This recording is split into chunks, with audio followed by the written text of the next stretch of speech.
Ça fait bientôt 2 ans que nous ne nous sommes plus retrouvés devant les professionnels de la plume.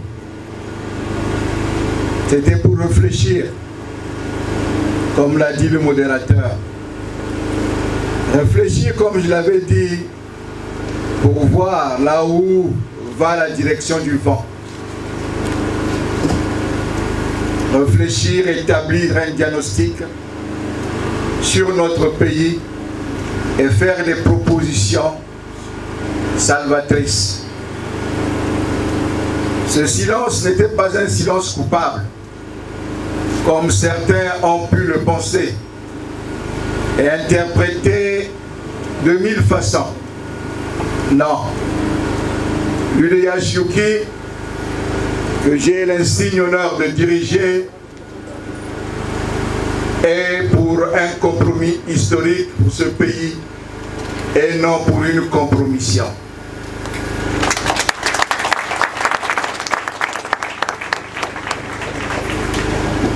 Mes chers compatriotes, distingués invités, mesdames et messieurs les journalistes, mes remerciements à tous pour votre présence aujourd'hui à cette conférence de presse. Mes chers frères et sœurs, un contemporain a dit: une société qui ne se gouverne pas se détruit. Question: le Congo est-il gouverné? Le Congo est-il encore gouverné? Le message sur l'état de la nation délivré au Palais des Congrès le 17 décembre dernier par le chef de l'État, président de la République, devant le Parlement réuni en Congrès, est un véritable cri d'alarme du Père de la Nation quant à l'impuissance aujourd'hui de l'État congolais à protéger les biens et personnes. Construction, destruction, reconstruction à répétition, tel est le cycle infernal dans lequel notre pays se trouve coincé. Impossible dans ces conditions de promouvoir le développement entendu comme un processus cumulatif de progrès. Ces comportements déviants semblent avoir atteint plusieurs couches sociales de notre pays et en particulier la jeunesse. À ce fait, se greffe un virus plus destructeur encore, à savoir la corruption. Tout le monde sait le niveau de corruption dans lequel se trouve aujourd'hui notre pays, qui est classé 165e sur 180 dans l'indice de perception de la corruption et figure parmi les 10 pays les plus corrompus d'Afrique. La corruption est un virus comportemental corrosif. En effet, il est admis par tous les managers de la vie politique que la corruption effrite la démocratie et produit un cercle vicieux en sapant les institutions démocratiques. Plus ces institutions sont faibles, moins elles sont en mesure de contrôler la corruption. Et le Congo se trouve pris dans ce cercle vicieux. Les structures de l'État ne connaissent pas ou plus ce que c'est que rendre compte. La redevabilité, ou mieux la reddition des comptes à tous les niveaux des structures d'appareil de l'État est devenu un slogan. La gestion axée sur les résultats n'est plus qu'un lointain souvenir. Les conseils de discipline dans les appareils et administrations de l'État évoquées par le chef de l'État, président de la République, sont depuis bientôt 7 à 8 ans un paravent dépassé dans la lutte contre les comportements déviants dans les administrations politiques africaines. Le Congo est en retard et peine à appliquer les instruments de gestion moderne des administrations que nous avons nous-mêmes ratifiées. Pourtant, la Charte africaine sur les principes et valeurs dans l'administration et les services publics, ratifiée par notre pays, contient les solutions de la lutte contre les comportements déviants dans l'administration publique. Mes chers compatriotes, le Congo va mal, et très mal. Dans son rapport du 8 novembre 2019 sur le Congo, les analystes du groupe Banque mondiale pointent du doigt la fragilité du système politique congolais. Ils confirment que le premier facteur de fragilité du Congo est la nature hautement centralisée de l'État. Ce fait, lisons-nous, a biaisé la répartition de la richesse, sapé l'émergence d'institutions transparentes, efficaces et inclusives, excluant ipso facto la majeure partie de la population de la sphère politique et économique du pays, affaiblissant ainsi le pacte citoyen-État. J'ajouterai ici que ce système politique a engendré des frustrations et favorisé l'émergence des comportements déviants des administrateurs du secteur public, d'une jeunesse au chômage qui se cherche et qui ne peut se retrouver qu'à travers le banditisme, le vandalisme et le vol déploré par le président de la République lors de son discours sur l'état de la nation. Ce système politique que je combats fait que le politique au Congo soit plus fort que l'administration. Quand la politique empêche l'administration de tourner, le pays stagne. Dixit le président Alphonse Massabalema.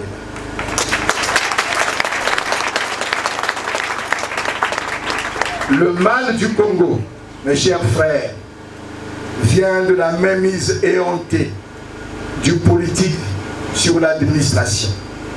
Et cela au mépris des principes de performance et de redevabilité.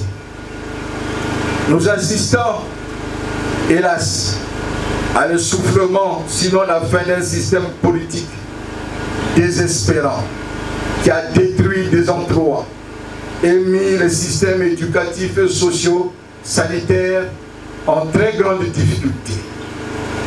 À propos, le dernier rapport du groupe La Banque mondiale susmentionné nous apprend aussi qu'au Congo, 30% des élèves à l'école primaire atteignent à peine les connaissances requises en mathématiques. 2. 40% des élèves à l'école primaire atteignent à peine les connaissances requises en français. 3. La performance du capital humain est bien inférieure à la moyenne des pays à faible revenu et à revenu intermédiaire. Un enfant né au Congo aujourd'hui sera 42% moins productif qu'il aurait pu l'être s'il avait bénéficié d'une instruction complète au cours de son enfance. 4. 5% des enfants nés n'atteignent pas leur 5e anniversaire. 5. 21% des enfants sont atteints d'une malnutrition chronique. Avec ce tableau peu reluisant, peut-on alors dire que le pire n'est pas chez nous? Comparaison n'est pas raison. À chaque pays, c'est réalité. L'UDA Chouki pense que non. Le social a été plombé par la malgouvernance. Plusieurs établissements publics, dans l'université, le CNAGS, etc., accusent plusieurs mois d'arriérés de salaire. Les agents des collectivités locales, les institutions ont des retards de plusieurs mois de paiement. Les étudiants accusent de même plusieurs mois sans bourse. Plus grave encore, le fardeau de la dette injustement contractée lors des périodes grasses de l'embellie pétrolière est à supporter par les générations futures jusqu'en 2060. Et dans le classement 2019 du Doing Business, le Congo figure parmi les derniers, 180e sur 190. Ce qui n'augure pas des bons lendemains quant à l'attractivité des investissements. Chers compatriotes, le Congo va mal. Le récent couac dans le décaissement de la deuxième tranche des fonds du FMI portant sur l'accord de facilité élargie des crédits en 10 ans. Et l'humilité commande ici de reconnaître l'échec d'un système politique. L'humilité, c'est aussi la capacité de reconnaître ses erreurs et fautes, reconnaissance sans laquelle on ne peut pas rebondir pour aller de l'avant. La grandeur d'un père de la nation, à la veille de fête de la nativité et du nouvel an, c'est, sans se faire prier, de libérer les prisonniers de droit commun et d'opinion. Acte, sans se faire prier, de libérer les prisonniers de droit commun et d'opinion. Acte de haute humanité qui redonnerait un sourire aux familles et ipso facto apaiserait le peuple profond. Mes chers frères et sœurs, le Congo peut rebondir, mais pour cela, il faut des hommes et des femmes courageux, à même de donner une autre impulsion économique, politique et sociale à notre pays. Un autre leadership concerté pour sauver le Congo et éviter ainsi un naufrage collectif s'impose absolument.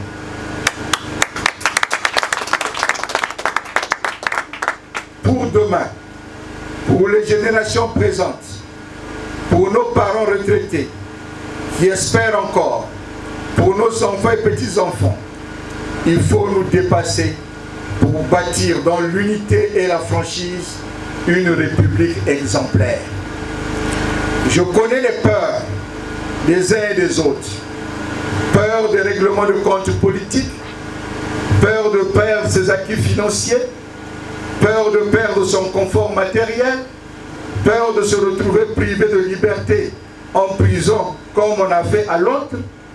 Je dis ici que nous ne devons pas voir en l'autre qui a des idées politiques différentes des siennes un ennemi. Entre l'autre qui est ton adversaire politique et toi-même, un compromis est toujours possible. La voie du milieu. Notre Congo de demain se veut être une république exemplaire, réconciliée et intégralement décentralisée. L'UDH-UKI combat pour l'avènement demain de cette république exemplaire. Et cela est possible si, dès maintenant, en toute humilité et franchise, le président de la République convoque un dialogue national pour en débattre, mettre les pendules à l'heure avant les échéances de 2021. L'architecture de ce dialogue peut se concevoir alors en 2 phases. La phase 1, qui va concerner uniquement la résolution définitive du conflit récurrent dans le département du Pau. Et puis la phase 2, qui sera consacrée à la gouvernance électorale, politique et institutionnelle du Congo. Et je suis convaincu que ce dialogue républicain, dans ces 2 phases, aboutirait à un compromis politique historique. Et comme je le disais en tout début, l'UDH Chouki est pour un compromis politique historique, mais pas pour une compromission. Seuls les intérêts du Congo et des Congolais devraient nous guider. Et nous pensons que l'une des voies de salut pour le Congo de demain passerait par une transition politique concertée qui ne saurait dépasser le terme du mandat des élus nationaux. Ce temps de transition permettait à notre pays de revoir la gouvernance électorale et institutionnelle. En effet, l'UDH Chouki et moi-même pensons que notre pays devrait sortir du régime parlementaire présidentialisé, appelé encore régime semi-présidentiel, dans lequel nous sommes pour adopter un régime parlementaire rationalisé à l'image du régime allemand, israélien ou italien. Le dialogue en deux phases éloignerait ainsi la crainte des gouvernants actuels de se retrouver face à une conférence nationale PIS, ce qui demeure encore une véritable phobie pour une certaine classe politique congolaise qui continue à dire qu'au Congo le dialogue est permanent. Finalement, ce dialogue aura-t-il lieu ou pas? Toutefois, comme l'impossible n'est tenu, l'UDH Chouki et ses amis politiques, je salue ici le président Angios de l'opposition, ses amis politiques se tiennent tout aussi prêts pour incarner une alternative politique crédible en 2021. Et ce, en prenant en compte les paramètres politiques suivants. 1. Le tripatouillage électoral habituel. 2. Le récurrent conflit dans le département du Poul. 3. L'instrumentalisation de certaines personnes a créé des troubles sociaux avant, pendant ou après l'élection présidentielle, comme ce fut le cas en 2016. Ici et maintenant, j'invite les militants et sympathisants de l'UDH Chouki, ainsi que toutes les forces politiques qui souhaitent un nouveau leadership politique, économique et social pour le Congo, d'unir nos énergies pour qu'à défaut d'un compromis politique historique qui sortirait d'un dialogue national, l'alternance politique de notre pays soit une réalité en 2021. Croyez-moi, il y va de l'avenir des générations présentes et futures de notre pays. Nos amitiés multidimensionnelles, forgées de longue date, nos liens tissés dans des cercles de fraternité philosophique, ne nous autorisent pas à regarder ailleurs pendant que notre pays est en train de s'enliser dans du sable mouvant. Ces amitiés et liens multiformes doivent plutôt être un levier pour un sursaut patriotique afin de sauver le Congo, et ce, au-delà de nos appartenances idéologiques et nos intérêts partisans et égoïstes. Le Congo d'abord. Ne pas oser changer cet état de choses nous rend tous coupables de non-assistance à peuple en danger. Je le dis encore, que le système politique actuel qui consacre dans les faits, sans le dire, le centralisme démocratique et érige la corruption en norme politique et administrative de gestion a failli. Le Congo attend que tous les hommes et femmes de bien s'unissent pour changer les choses dès maintenant par un dialogue concerté ou en 2021 à l'issue de l'élection présidentielle. Vive le Congo, vive la République, que Dieu bénisse notre pays. Je vous remercie et me tiens à votre disposition pour des questions d'approfondissement et d'éclaircissement.